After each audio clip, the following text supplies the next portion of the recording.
what are people saying around inflation and interest rates and housing costs when it comes to, where we're at right now, and then say maybe the medium and long term moving forward? Yeah, in fact, I just got off a call with our 200 loan officers that usually come to our training every Monday, kind of like a roundtable like you guys have. We covered inflation, bond stocks, interest rates, employment, and increasing taxes and housing prices. We pay a few people a lot of money to advise us to where things are going.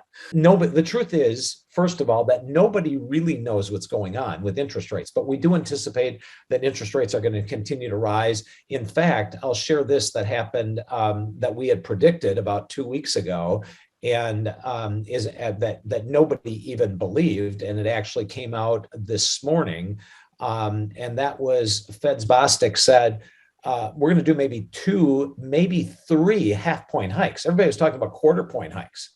Now we're going to do 2, 3 half-point hikes. This hasn't happened before. This is like chemotherapy. That was the best example that I had from any of the advisors. We're going to control inflation. We're going to get inflation down to 2%. Well, that's like trying to kill cancer. You're also going to kill the good cells.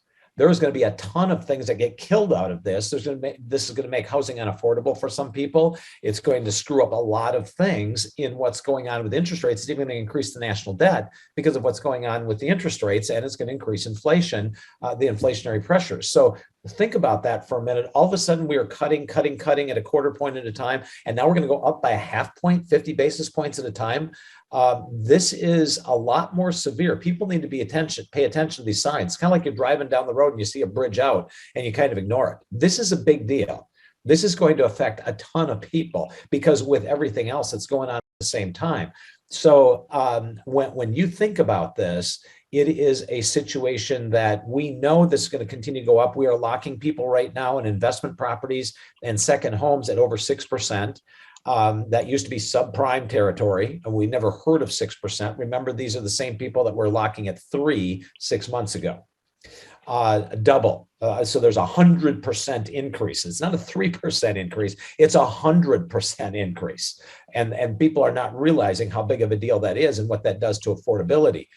The other thing is that obviously we're over at 5% across the board on any 30-year fixed. And worse yet, there's no rebates anymore. It used to be, you can just refinance. Now we're doing 2-1 buy downs and charging people on, like if you get a second home and you're at 6%, you'll probably still get charged a half a point or a point to be able to get that rate. So it's not even that's a par rate. Now you got to pay to get a 6% on a investment property, and that's not just Fairway, that's across the board. So what does that do for your clients and some of the costs? Well, they're lucky they listened to you and locked in. They're lucky that they're in situations. I mean, I looked this morning on my phone and it says here that the Dow is down 432 and NASDAQ's down 347 and the S&P's down 85. And that's after the losses that happened before.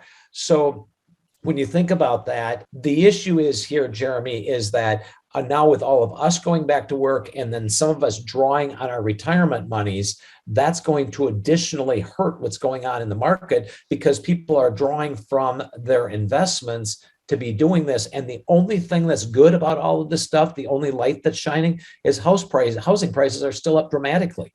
And they'll probably stay that way. Everybody says, oh, now that interest rates are up, housing prices are going to crash.